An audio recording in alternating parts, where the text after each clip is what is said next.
أما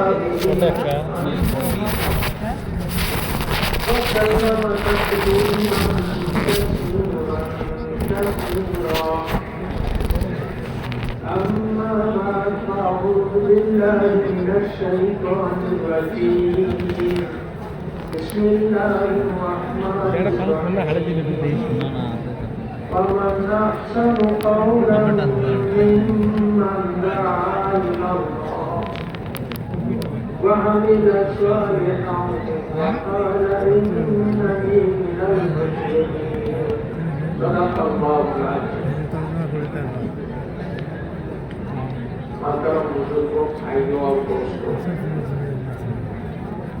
সমস্ত প্রশংসা আল্লাহ তাআলার জন্য, যার অনুগ্রহে আমি এই মজমায় সমবেত হওয়ার সুযোগ পেয়েছি। এই মজমা বড় দামি মজমা। বলা হয় যে যারা দিনের জন্য কোথাও একত্রিত হয়, বসে যায়, আল্লাহর জন্য বসে যায়, আসমান থেকে একজন ফেরেশতা ঘোষণা করে, এই মজলিসওয়ালা তোমরা সুসংবাদ গ্রহণ করো, আল্লাহ তাআলা তোমাদের সারা জীবনের গুনাহকে মাফ করে দিয়েছেন। খালি গুনাহ মাফ করেছেন এতটুকুই নয়, বরং তোমাদের গুনাহের জায়গায় আল্লাহ তাআলা আমলনামাকে নেকির দ্বারা পরিবর্তন করে দিয়েছেন। তো ভাইগো দোস্ত, এই সেই মজলিস, এই জন্য এই মজলিসে একটা মুহূর্ত বড় দামি। আমরা যেন একটা মুহূর্ত বেকার নষ্ট করার চেষ্টা না করি। সবাই বসে যায়, কয়েকজন ভাই মাত্র চলাফেরা করতেছেন। চলাফেরা করতে থাকলে কথা বলতে অসুবিধা হয়, কথার গ্রিপ নষ্ট হয়ে যায়। এই জন্য অনুরোধ করবো যে আপনারা সবাই বসে যান আর ধৈর্যের সঙ্গে কথাগুলো শুনবার চেষ্টা করেন। আমলের নিয়ম নিয়ে আমরা কথা শোনার চেষ্টা করি। আল্লাহ তাআলা আমাদেরকে তৌফিক দান করুন। একজন দোস্ত বুজুর্গ, আল্লাহ তাআলা কোরআনে পাকের মধ্যে ঘোষণা করেছেন, কুনতুম খায়রা উম্মাতিন উখরিজাত লিন-নাস তা'মুরুনা বিল মা'রুফি ওয়া তানহাউনা আনিল মুনকারি ওয়া তু'মিনুনা বিল্লাহ। আল্লাহ তাআলা বলেন, তোমরা শ্রেষ্ঠ উম্মত। শ্রেষ্ঠ উম্মতের উপাধি আল্লাহ তাআলা আপনাকে আর আমাকে অর্থাৎ উম্মতে মুহাম্মদীকে দিয়েছেন। আর অন্যদিকে যেন আমরা মোতাবজ্জ না হই। আর আমি কোন ওয়াজ করার জন্য বসি নাই, বরং একটা হক কথা যেন আমাদের মুসলমানের অন্তরে এসে যায়, বসে যায়, এই জন্য কয়েকটা কথা আলোচনা করবো ইনশাআল্লাহ।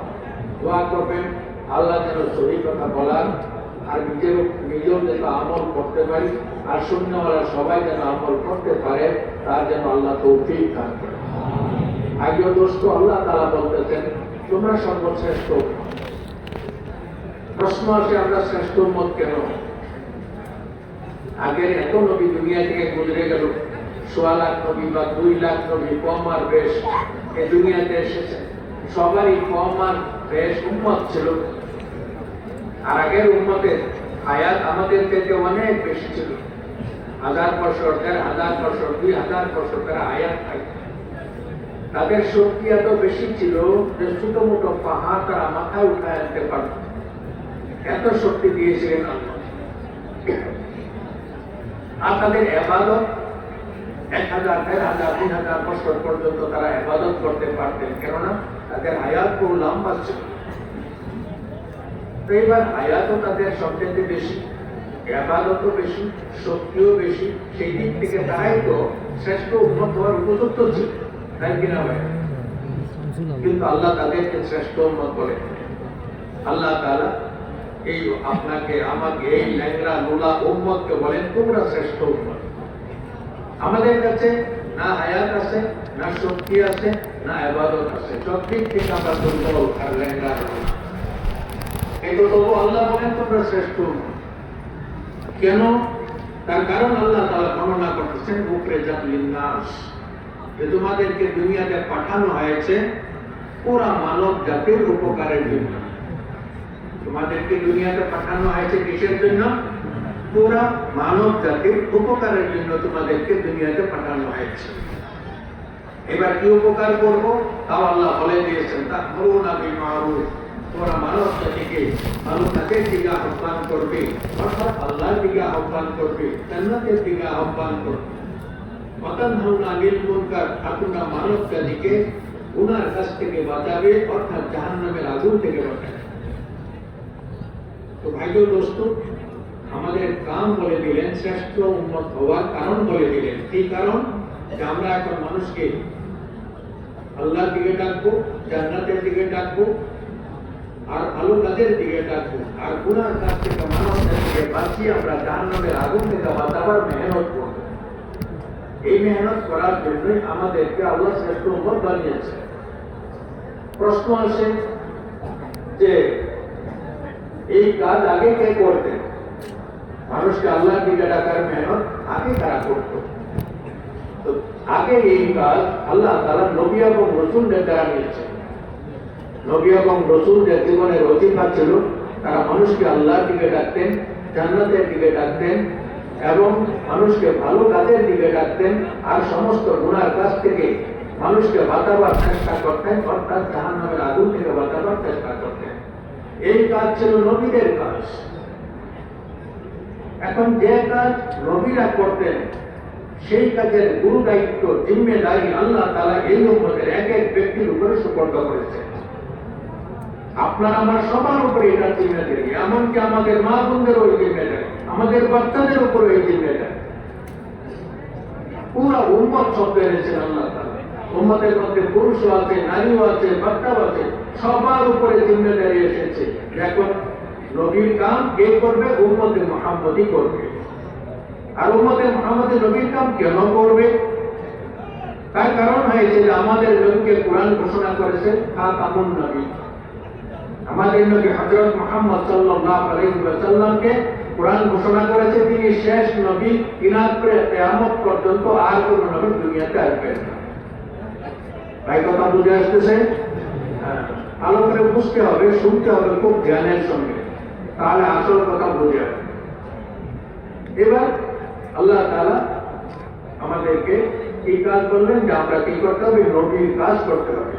নবীর কাজ কেন করতে হবে? যে নবী যেহেতু আমাদের নবী শেষ নবী, তিনার পরে কিয়ামত পর্যন্ত আর কোন নবী দুনিয়াতে আসবেন না, সেই জন্য নবীর কাজ এখন কিয়ামত পর্যন্ত উম্মতে মুহাম্মদী করবে। আগের উম্মতের আল্লাহ তাআলা হায়াত দিয়েছিলেন, শক্তি দিয়েছিলেন এবং ইবাদত করিয়েছিলেন, সবকিছু তাদের কাছে ছিল, কিন্তু তাদের জিম্মায় নবীর কাজ ছিল না। ভাই কথা বুঝে আসছে? আগের উম্মতের জিম্মায় নবীর কাজ ছিল না, কারণ ওই সময় নবীর দরজা খোলা ছিল, নবীরা আসতেন যাইতেন, নবীর কাজ নবীরাই করতেন, সুতরাং নবীর কাজ উম্মতে করার প্রয়োজন ছিল না। তো আমাদের মধ্যে আগের উম্মতের মধ্যে পার্থক্য এইখানে, আগের উম্মত তাদেরকে নবীর কাজ দেওয়া হয় নাই, আর আমাদেরকে নবীর কাজ দেওয়া হয়েছে। এইখানে আগের উম্মত আর আমাদের মধ্যে পার্থক্য। আর এই উম্মতকে যেহেতু আল্লাহ তাআলা নবীর কাজ আমানত দিয়েছেন এই উম্মতের হাতে, এই জন্য এই উম্মতের দামও বাড়িয়ে দিয়েছেন। এই জন্য এই উম্মতের দামও বাড়িয়ে দিয়েছেন, এমনকি বলে দিয়েছেন সমস্ত উম্মতের উপরে তোমরা শ্রেষ্ঠ। তাহলে আমাদের শ্রেষ্ঠত্ব কিসের জন্য ভাইরা? শক্তির জন্য? হায়াতের জন্য? ভাইগো দোস্ত, আমাদের শ্রেষ্ঠত্ব এই নবীওয়ালা কাজের জন্য। আমরা যারা নবীর কাজ করব তারা আমরা শ্রেষ্ঠ উম্মত, আর যারা করব না তারা শ্রেষ্ঠ উম্মত নয়। হযরত ওমর রাদিয়াল্লাহু তাআলা আনহু তিনি বলতেন যে আল্লাহ তাআলা এখানে কুনতুম খায়রা উম্মাহ বলেছেন, এখানে আল্লাহ তাআলা আনতুম খায়রা উম্মাহ বললে অর্থ একই হতো, কিন্তু আল্লাহ তাআলা যদি আনতুম বলতেন, আনতুম খায়রা উম্মাহ, তাহলে দাওয়াতের কাজ করলেও আমরা শ্রেষ্ঠ উম্মত হয়ে যেতাম, আর দাওয়াতের কাজ না করলেও আমরা শ্রেষ্ঠ উম্মত হয়ে যেতাম। কিন্তু যেহেতু কুনতুম খায়রা বলে দিয়েছেন, এখানে শর্ত লাগিয়ে দিয়েছেন যারা দাওয়াতের কাজ করবে তারাই শ্রেষ্ঠ উম্মত, আর যারা করবে না তারা নয়। ভাই কথা বুঝে আসছে? দাওয়াতের কাজ যারা করবে না তারা শ্রেষ্ঠ নয়, তারা শ্রেষ্ঠ উম্মত নয়, বরং তারা অপরাধী। কেন? তাদেরকে কেন শ্রেষ্ঠ উম্মত বানানো হয়েছে এই কথাই যে বুঝে না, তাহলে সে শ্রেষ্ঠ উম্মত কি করে হতে পারে?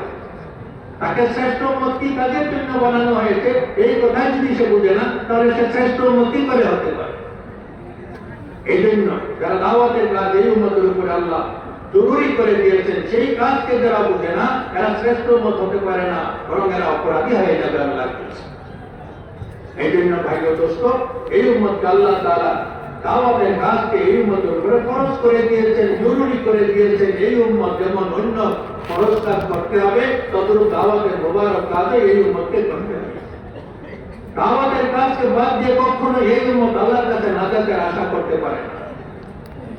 এই জন্য ভাইরা, দাওয়াতের কাজ কিছুদিন আগেও ছিল না। আমাদের বাপ দাদারা এই কাজ পায় না, আমাদের বাপ দাদারা এই কাজ পায় না।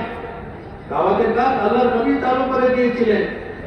আল্লাহ নবীর পরে সাহাবায়ে কেরাম এই কাজ নিয়ে চলেছিলেন, তারপরে তাবে তাবিঈন এই কাজ নিয়ে দুনিয়াতে চলেছিলেন, তারপরে তাবে তাবিঈন এই কাজ নিয়ে চলেছিলেন, তারপরে ওলিয়া আল্লাহ কেরাম এই কাজ নিয়ে দুনিয়াতে চলেছিলেন, তারপরে এখনো পর্যন্ত উলামায়ে কেরাম এই কাজ নিয়ে দুনিয়াতে চলতেছে।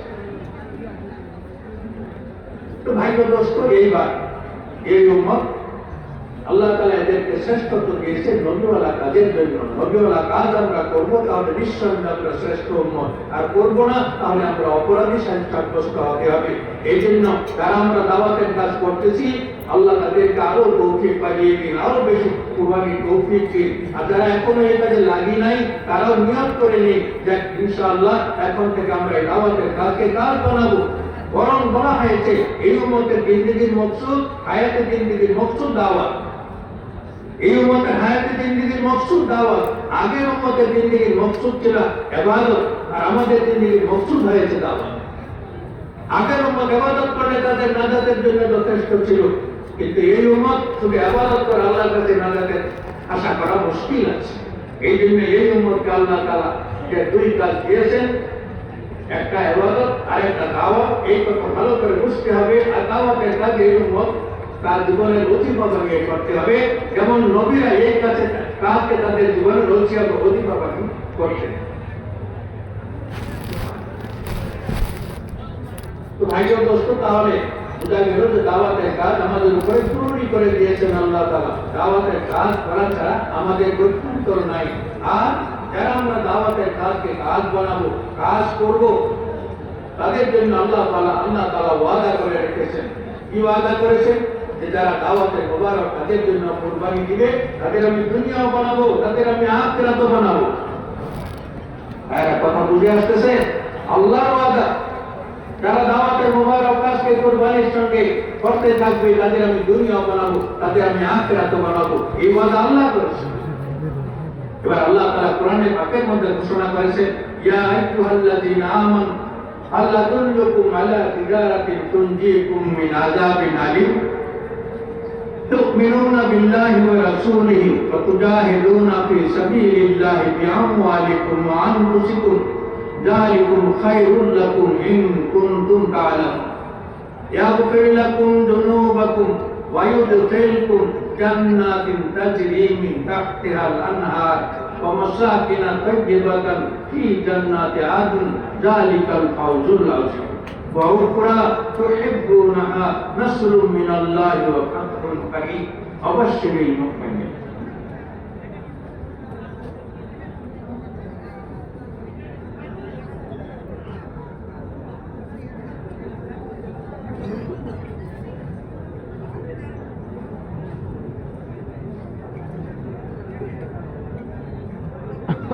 আল্লাহ তাআলা ঘোষণা করেছেন, হে ঈমানওয়ালা, হে ঈমানওয়ালা, তোমাদেরকে আমি এমন একটা লাভের ব্যবসার কথা বলবো, যে ব্যবসা তোমরা করলে আমার ভয়ানক আযাব থেকে দুনিয়া আখিরাতে বেঁচে যাবে।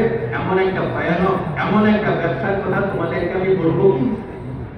কি সুন্দরভাবে আল্লাহ তাআলা আমাদেরকে বলতেছেন, হে ঈমানওয়ালা, তোমাদেরকে আমি এমন একটা লাভের ব্যবসার কথা বলবো, যে ব্যবসা করলে তোমরা আমার ভয়ানক আযাব থেকে দুনিয়া আখিরাতে বেঁচে যাবে। সেই ব্যবসাটা কি? তু'মিনুনা বিল্লাহি ওয়া রাসূলিহি, তোমরা আল্লাহ এবং রাসূলের উপরে ঈমান আনো। ঈমানওয়ালা কি আল্লাহ বলতেছেন তুমি আল্লাহ এবং রাসূলের উপরে ঈমান আনো। প্রথম সম্বোধন আল্লাহ কি করেছেন? হে ঈমানওয়ালা। আবার বলতেছেন তোমরা আল্লাহ এবং রাসূলের উপরে ঈমান আনো। তাহলে ঈমানওয়ালা আবার কি ঈমান আনবে? এক কথা বুঝে আসতেছে? ঈমান আমাদের কাছে আছে মাশাআল্লাহ, আমরা বেঈমান নই। আমাদের সবার ভিতরে ঈমানের চিহ্ন আছে, কিন্তু আমাদের অবস্থা এরকম ঈমানের যেরকম পানি সাগরের পানিও পানি, নদীর পানিও পানি, পুকুরের পানিও পানি, বালতির পানিও পানি, আর বদনার পানিও পানি, গ্লাসের পানিও পানি, আর তামিচে পানি নিলে এইটাও পানি। বালতির পানি দিয়ে আমার গোসল হয়ে যাবে, কাপড় ধোয়া হয়ে যাবে। বদনার পানি দিয়ে আমার ওযু হয়ে যাবে। গ্লাসের পানি দিয়ে আমার পিয়াস মিটে যাবে।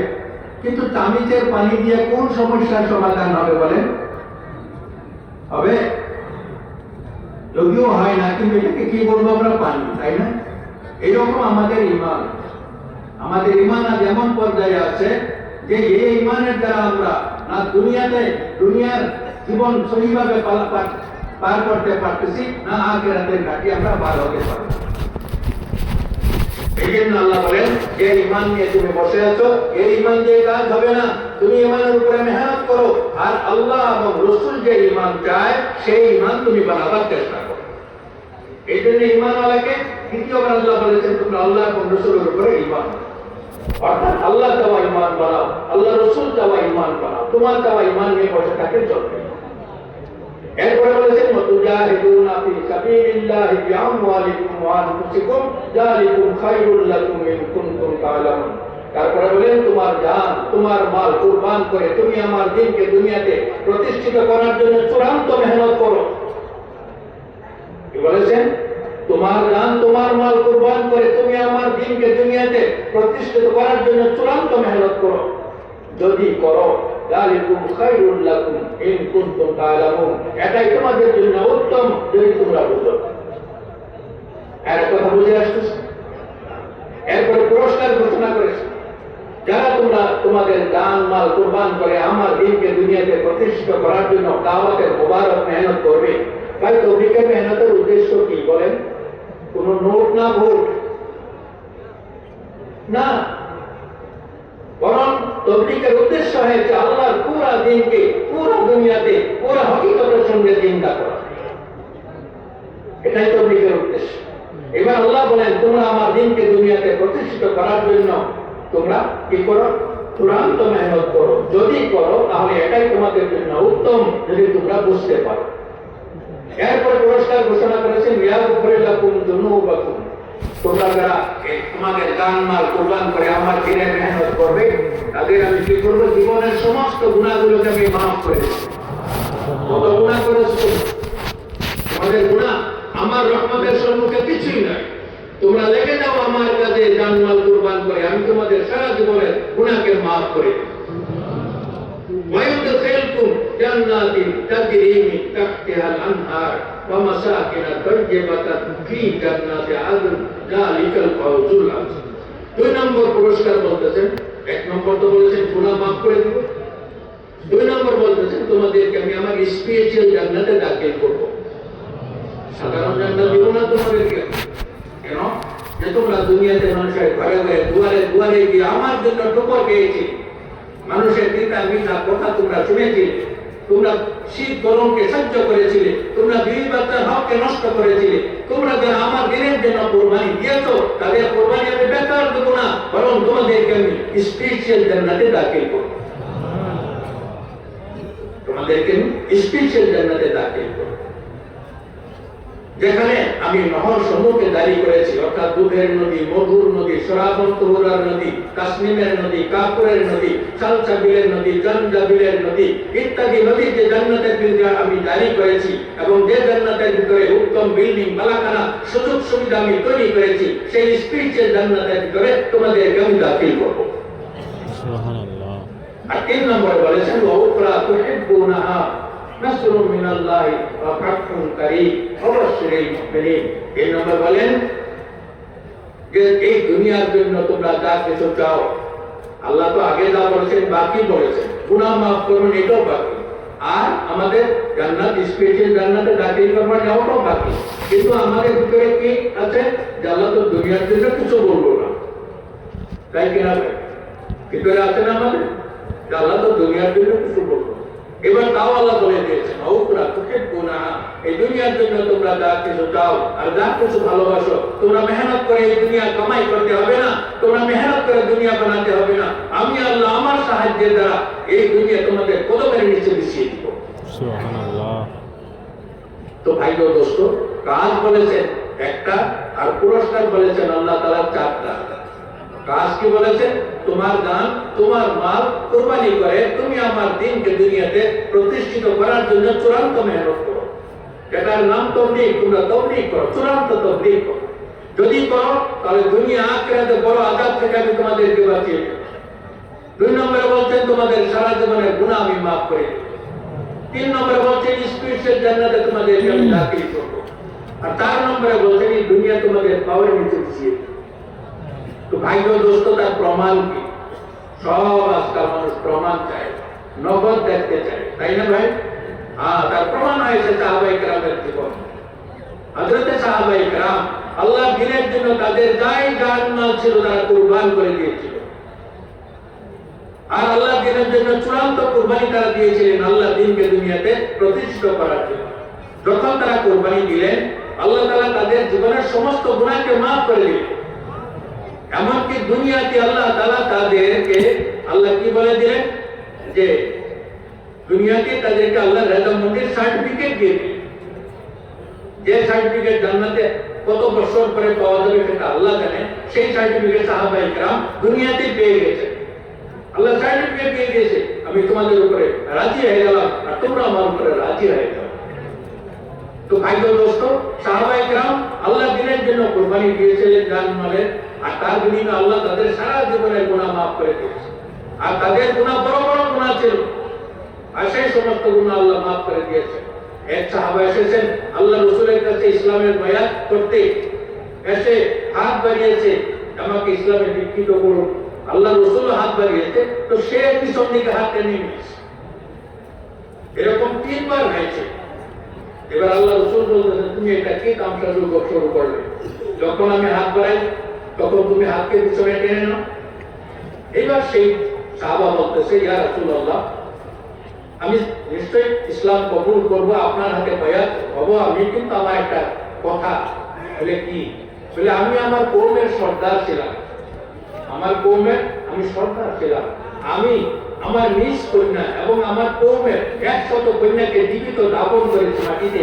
এই যে গুনাহ আমি করেছি, আমার এই গুনাহ মাফ হবে কিনা আপনি বলেন? যদি মাফ না হয় তাহলে আর ইসলামে দীক্ষিত হয়ে লাভ কি হবে? এবার আল্লাহ রাসূল সাল্লাল্লাহু আলাইহি ওয়াসাল্লাম কি বললেন? ইসলাম সমস্ত গুনাহকে মিটিয়ে দেয়। সুবহানাল্লাহ। এত বড় গুনাহ, 100 মেয়েকে, জীবন্ত মেয়েকে নিজ হাতে দাফন করেছে মাটিতে, সেই গুনাহ আল্লাহ মাফ করে দিয়েছেন। তাহলে আমাদের গুনাহ আল্লাহ মাফ করতে আল্লাহর কষ্ট হবে কি? হবে। তো এবার আল্লাহ তাআলা 3টা পুরস্কারের কথা বলে দিলেন যে তোমাদের গুনাহ মাফ করে দেব, তোমাদেরকে স্পেশাল জান্নাত দেব, আর তোমাদেরকে এই দুনিয়া তোমাদের পাওয়ার নিচে মিশিয়ে দেব। এবার সাহাবায়ে কেরাম তারা গুনাহ মাফ হয়ে গেল। 2 নম্বরে তাদেরকে আল্লাহ দুনিয়াতে জান্নাতের সার্টিফিকেট দিয়ে দিলেন। জান্নাতের সার্টিফিকেট পেয়ে গেল সাহাবারা দুনিয়াতে। 10 জন তো নগদ সার্টিফিকেট পেয়েছে, আর বাকি সমস্ত সাহাবার উপরে আল্লাহ তাআলা রেজামন্দির সার্টিফিকেট নাযিল করে দিয়েছে। তাহলে তারা সবাই জান্নাতি কিনা বলে? আর 3 নম্বর, দুনিয়া কি পেয়েছে তারা?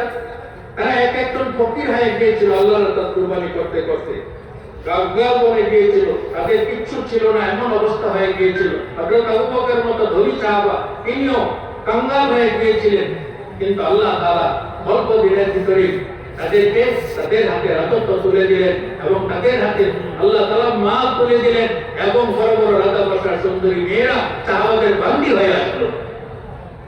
তাই কথা বুঝে আসছে? বড় বড় রাজা বসার সুন্দরী মেয়েরা সাহাবাদের বান্দী হয়ে আসলো। এবার বলেন, তাহলে আল্লাহ তাদেরকে দুনিয়া দিয়েছে কিনা?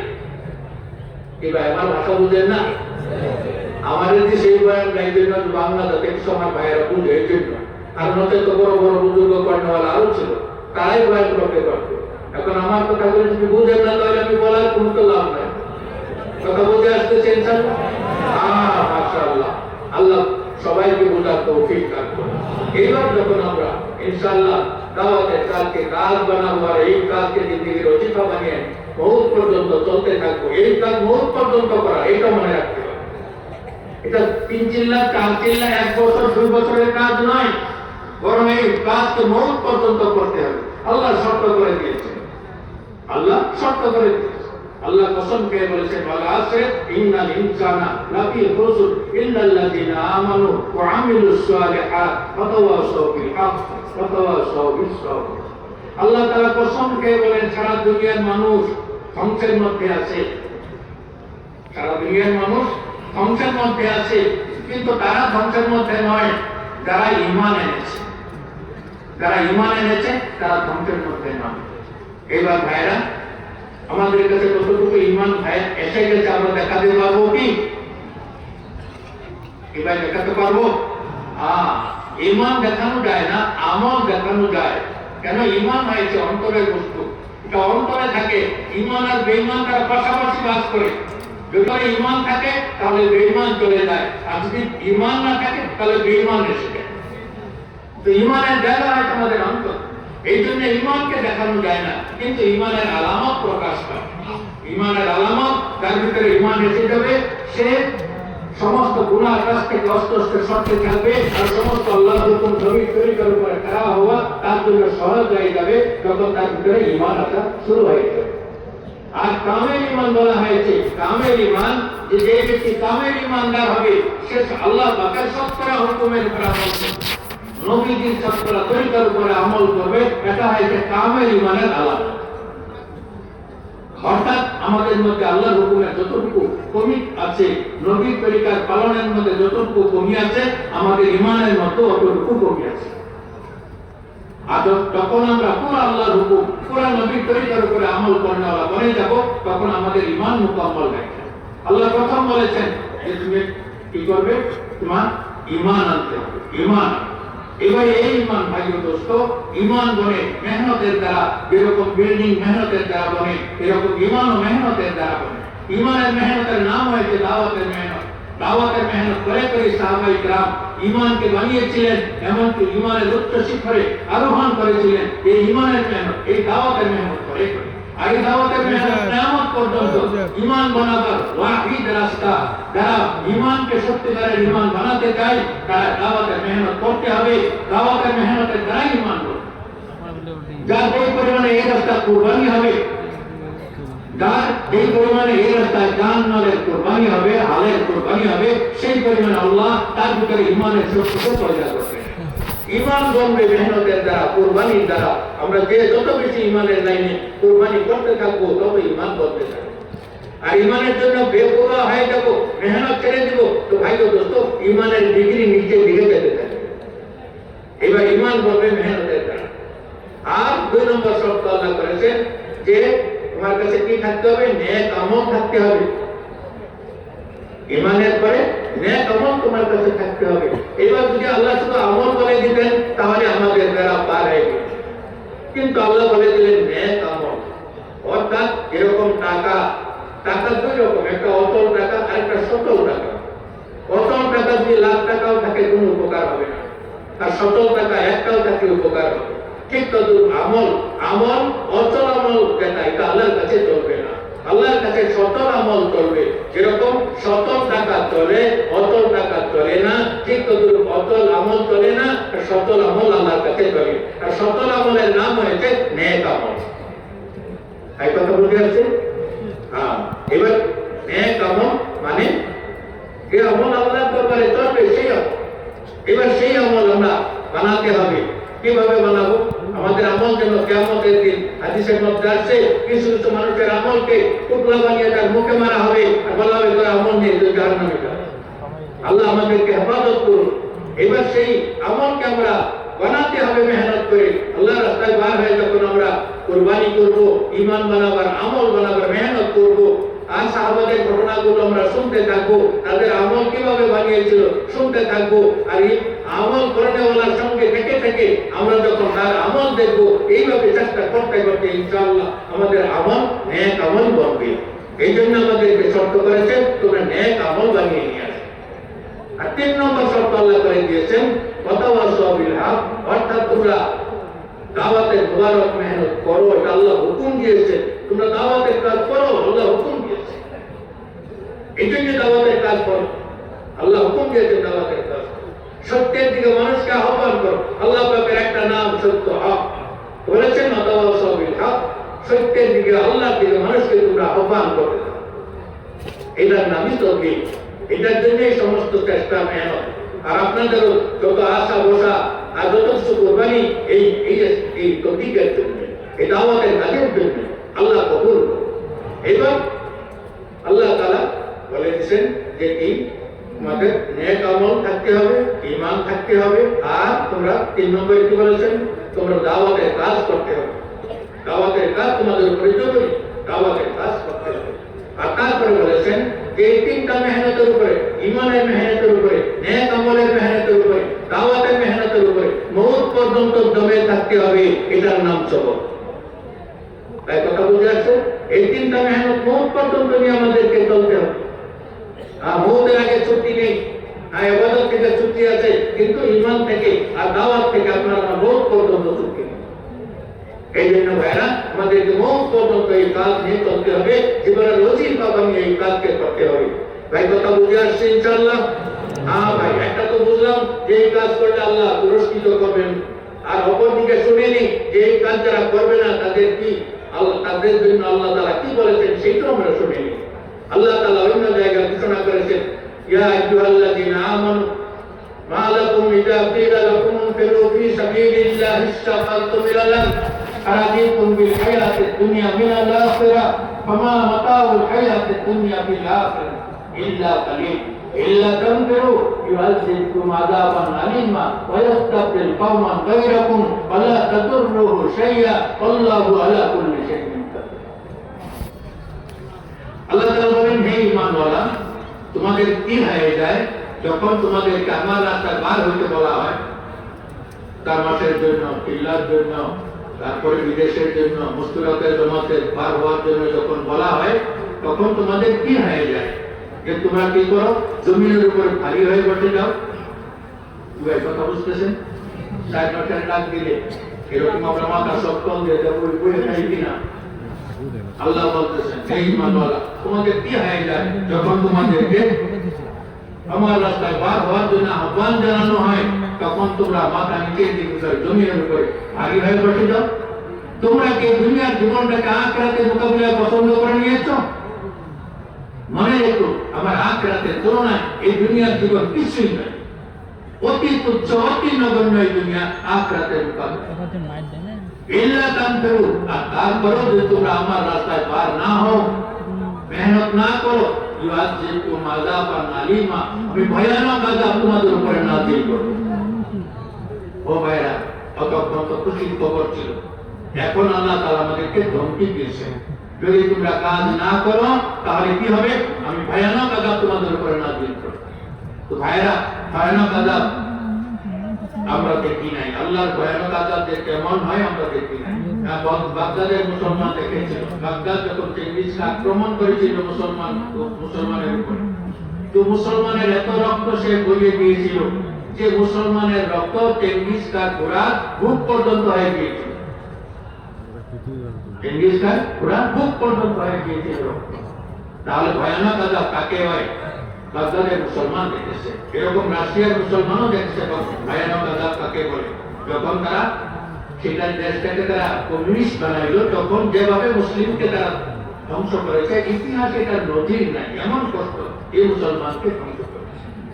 ভাই ও দোস্ত, ভয়ানক আযাব তারা দেখেছে, আর এখনো দুনিয়ার মানুষ ভয়ানক আযাব দেখতেছে। কোথাও ভূমিকম্প, কোথাও আপনার সুনামি, আবার কোথাও অন্য আযাব, ইত্যাদি আযাব দুনিয়া আল্লাহ পাক মাঝে মাঝে দেখাইতেছে। কিন্তু আল্লাহ ওয়াদা করেছেন যারা দাওয়াতের কাজ করবে তাদেরকে আমি ভয়ানক আযাব থেকে বাঁচাবো, আর তাদেরকে দুনিয়া আখিরাতে পুরস্কৃত করব। আর ধমকি দিয়েছেন, যদি না করো তাহলে ভয়ানক আযাব তোমাদের উপরে নাযিল করব। তাহলে ভাইরা, আমরা আল্লাহর আযাবের মোকাবিলা করতে পারবো কি? কি ভাই, পারবো? তাহলে কি করতে হবে?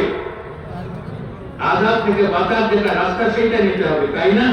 সেই রাস্তা কি রাস্তা? সেই রাস্তা রয়েছে দাওয়াতের মোবারক রাস্তা, এই রাস্তা যখন আমরা নিয়ে জিন্দেগি মকসুদ বানিয়ে আমরা এই রাস্তায় জমে থাকবো আর কাজ করতে থাকবো, ইনশাআল্লাহ আল্লাহ তাআলা সেই সমস্ত আযাব থেকে আপনাকে আমাকে হেফাজত করবেন। আর আল্লাহ তাআলা দুনিয়াতে সুন্দর জীবন দিবেন, শান্তির জীবন দিবেন, আখিরাতে জান্নাতের জীবন দিবেন। ভাইও দোস্ত, জান্নাত এমন ঠিকানা আল্লাহ তৈরি করেছেন, জান্নাত এমন ঠিকানা আল্লাহ তৈরি করেছেন যে আল্লাহ স্বয়ং বলেন যে আমি আমার নেক বান্দাদের জন্য আমার জান্নাতে এমন সব নিয়ামত তৈরি করে রেখেছি, যে নিয়ামত কোনোদিন কোনো চক্ষু দেখে নাই, যে নিয়ামতের কথা কোনোদিন কোনো কান শুনে নাই, যে নিয়ামতের কথা কোনোদিন কোনো দিমাগে কল্পনা করে নাই, এমন সুখের ব্যবস্থা আমি আমার নেক বান্দাদের জন্য আমার জান্নাতের ভিতরে করে রেখেছি। তাহলে ভাগ্য দোস্ত, দুনিয়াতে এসেছি আমরা অল্প দিনের জন্য, এমন কেউ নাই যে আমরা দুনিয়া থেকে যাবো না, সবাইকে যেতে হবে। তাহলে বোঝা গেল কয়েকদিনের মুসাফির আমরা দুনিয়াতে। এই মুসাফিরি আমাদের এই জন্য যেন আমরা আখিরাতে পারি, আল্লাহর কাছে যেতে পারি, এই জন্য এই মেহনত আল্লাহ আমাদেরকে দিয়েছে। এইবার আমরা সবাই নিয়ত করি যে ইনশাআল্লাহ আমরা এই মেহনতকে আমাদের জিন্দেগির মকসুদ বানাবো। এরকম অনেক মানুষ রাজনীতিকে মকসুদ বানিয়েছে, আর কেউ পেশাকে মকসুদ বানিয়েছে, কেউ চাকরিকে মকসুদ বানিয়েছে। আমরা মুহাম্মদী, আমাদের মকসুদ হতে হবে দাওয়াতের মোবারক কাজ।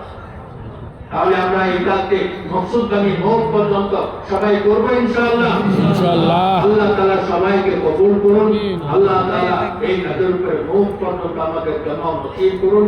এখন মাগরিবের সময় প্রায় এসে গেছে, তো এখন আমরা তাসবিহগুলো আদায় করে নিই। সবার ইনশাআল্লাহ তাসবিহ আদায় করার দরকার আছে, সবাই তাসবিহগুলো আদায় করি। আর তাদের বিশেষ কোনো জরুরত আছে, তারা এখন অল্প সময়ের মধ্যে জরুরত থেকে ফারিগ হয়ে আমরা মাগরিবের নামাজ